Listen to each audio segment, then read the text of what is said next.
You spent $600 on a welder, you got the right gas, you watched 15 YouTube videos, and this is what come out.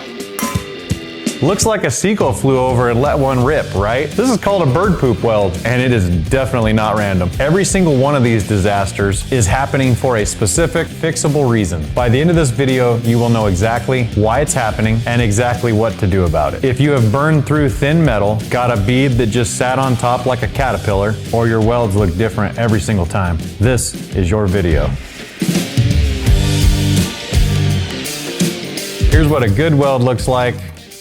Here's what your weld probably looks like. Let's close that gap for good. 7 reasons why your welds look like this. And the number 1 reason your welds look like this, it's not your settings. I'll get to that first. Let's kill the easy stuff. When I was a kid welding thicker steel and learning some of the setup of the MIG welder, you have so much more forgiveness when you're doing something that's, call it 3/16 or 1/4 inch steel.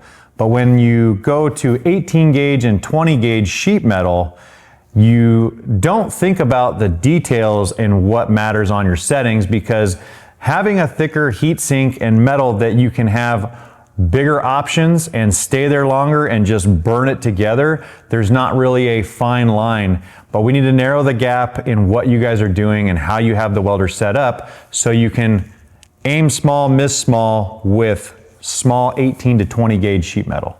Your wire size is working against you. Most people buy a welder and the typical wire size that you get with the welder is either 0.35 or 0.30, meaning 35 thousandths of an inch or 30 thousandths of an inch. And although a lot of guys look at it and say, well, that's only 5 thousandths of a difference, it can't make that big of a difference in my weld, especially when you go to 0.23, those few thousandths of an inch in each wire size make a drastic difference when we are dealing with thin sheet metal. The wire size that you are welding into the base metal, you want to be smaller than what it is you are actually welding. That way your penetration is flowing into where you want it to go, and you're not ending up with this big, proud caterpillar weld. What that's going to do by having to have more heat to melt 35 thousandths into something that is only 30 is also going to cause you to burn a ton of holes everywhere you're trying to weld up. Minimize heat input. That's the whole game on thin metal. Wire size is step 1. Reason 2, your settings are still set up for thicker metal. When you're wanting to set up your welder, most welders have a chart. Sometimes they're flipped up inside and sometimes they're on the front. This starting point is at least the baseline that you need at a minimum just to get you started, and then you have to dial things in from there. This will tell you what thickness of steel that you have, what wire size you have, and it will give you some starting points for both your voltage and your wire speed. I want to give you guys some examples of settings. This one's going to be when the voltage is too high.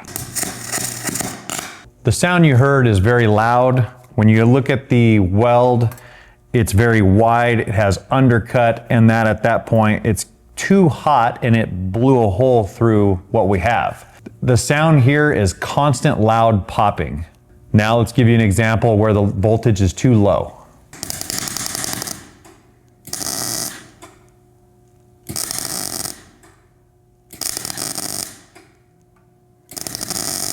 The sound you are hearing is stuttering and irregular cracking.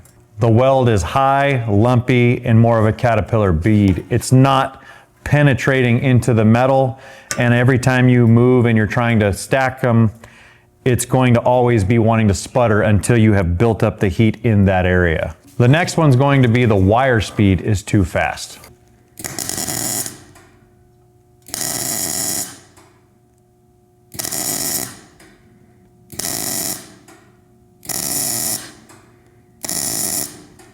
The sound you heard here was machine gun stuttering. The weld is too hot and it's pushing too much wire back into itself and creating a bigger heat affected zone. The next one, we're going to show you wire speed too slow. Yep, there we go.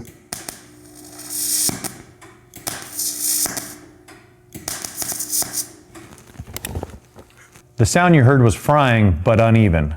The weld is thin, inconsistent, and lacks penetration. A lot of times you're looking for, as you're trying to weld, that wire is not going in consistently, and it's balling up and then dropping, balling up and then dropping. This is too much heat or voltage. This one is too little of voltage. And here we went back to normal voltage and we used too much wire speed, and here we used too little of wire speed.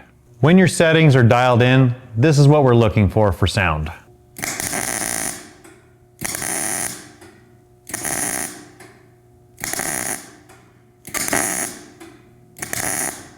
A good weld sounds like bacon sizzling in a skillet. A nice consistent buzz where it's not choppy and it's not sputtering, where the wire is consistently going in and penetrating without causing a huge heat affected zone. You want a nice consistent heat affected zone. Hot and fast beats slow and cold on thin sheet metal every time. Reason number 3, the stick out is too long. When we're teaching people in our classes, a common problem is that the wire is too far out, which is they're making you too far away. You want to focus the tip of this nozzle to be within 3/8 to a 1/2 inch away from the material that you are going to weld. What happens when you are too far away is I think a lot of people are worried that they're going to get electrocuted or shocked, and you can know that you can actually rest the nozzle down if you need to, because that is not going to arc to the panel. You just want to be within that distance of 3/8 to a 1/2, and you're going to get a faster, better penetrated and better gas coverage weld. I think a lot of guys think that this the settings on their welder, when really it's just a distance issue. Solve this first. Reason 4 is gun angle and gas coverage. I see a lot of guys with it laid way down and they are losing a lot of their gas coverage. You want to try to stay between 10 and 15 degree angle. Try to stay towards that and not so far down where you're 25 to 45 degrees. You're going to lose a lot of your gas coverage. Some of the examples that I would give there is when we're restoring some of these cars, an International Scout comes to mind.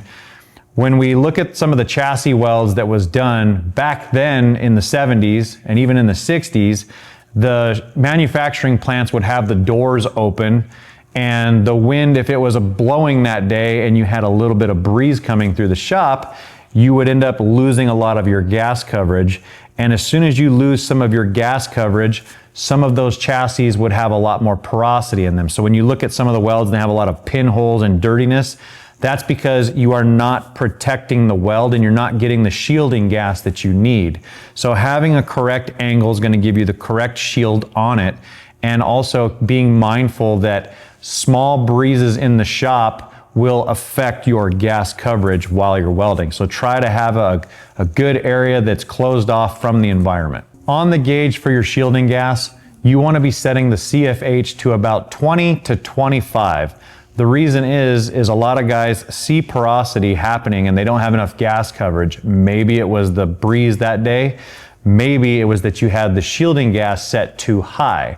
What happens when you have the shielding gas too high is it actually creates turbulence, and it will actually pull in some of the atmosphere in the oxygen to your weld, and it's not shielding the weld itself.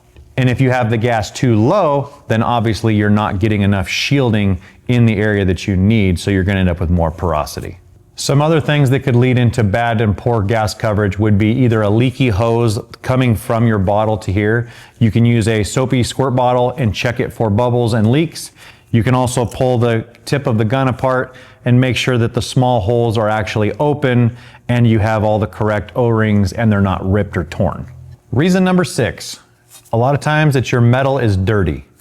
If you have a little bit of surface rust, if you have a previous weld that has a lot of contamination, you need to clean that area with either a wire brush. That way it's making better penetration. You don't have a dirty area. The other option would be using what we do in this shop is going to be a 3-inch strip disc on a roll lock die grinder. What this is going to do is be able to face the metal, and the best part about these particular discs is it's cleaning it. It's not removing material that's going to then make it harder for you to weld because you have thinned it out. If you're still getting porosity in your welds even after cleaning the top side, you also want to be checking what the backside looks like. As you weld and penetrate that area, if you have any kind of undercoating, rust, or any kind of other substrate that's underneath the sheet metal, it's going to pull it into the weld pool itself, and you're going to end up with, again, more holes and more porosity. Hey, real quick, if any of this stuff is clicking for you and you want to go deeper, we run hands-on classes here in the shop where you work with real metal with someone right there to correct your technique in real time. There's a link in this description, so if you're interested, grab one while they're open. Now let's wrap this up with reason number 7, fit up and technique. You're going to hear a lot of guys talk about sheet metal fabrication and making sure that you have a very small dime-sized gap. But what I'll tell you is that doing high-level sheet metal fabrication, if you can get your welder set in properly, it's always best to practice a perfect fit-up. Instead of using Sharpies to scribe things, use an actual scribe where you're going to scratch the metal and make a precision cut, whether that's with a die grinder or whether that's with tin snips. Get everything to fit as perfect as possible so you get minimal gaps. That way, when you do go to weld it, you're not dealing with blowing holes in it. As soon as you have a small gap, it's going to be more problematic to blow holes. A lot of guys think that that's going to help your warpage while you weld, and it's not going to help your warpage at all. What does help your warpage is hammer and dollying your weld, because you have to understand that anything you're gonna weld, doesn't matter if it's TIG or MIG, that is going to shrink, and the only way that you can reverse that is then to stretch that weld seam back out. The more that you practice a perfect fit up with no gap, the more you're setting yourself to level up to the next step. If you can perfect your fit up, I highly recommend checking out our other videos where we go over the exact process with a very cheap and affordable TIG welder, where you can dial in your metalwork and actually become proficient with it. If you do not have a perfect fit up, it becomes very hard to then master TIG welding and or MIG welding. So number 1, I would say 90% of what you're gonna do is all fit up. If you guys got something out of this video, please like the video, share it with a friend. Until next time, we'll see you guys next time. Until next time. Until next time, we did it right, man. No. What? Until next time? Until next time. I'm out. What did I say at the very end? Just get out of here. Just go. I'm going. Ooh.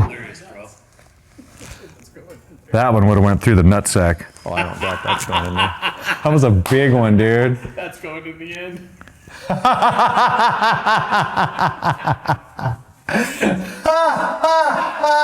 it! Dang it! Why do I open my mouth? He walks out of the frame here. That one almost went through my nutsack. Oh. All right.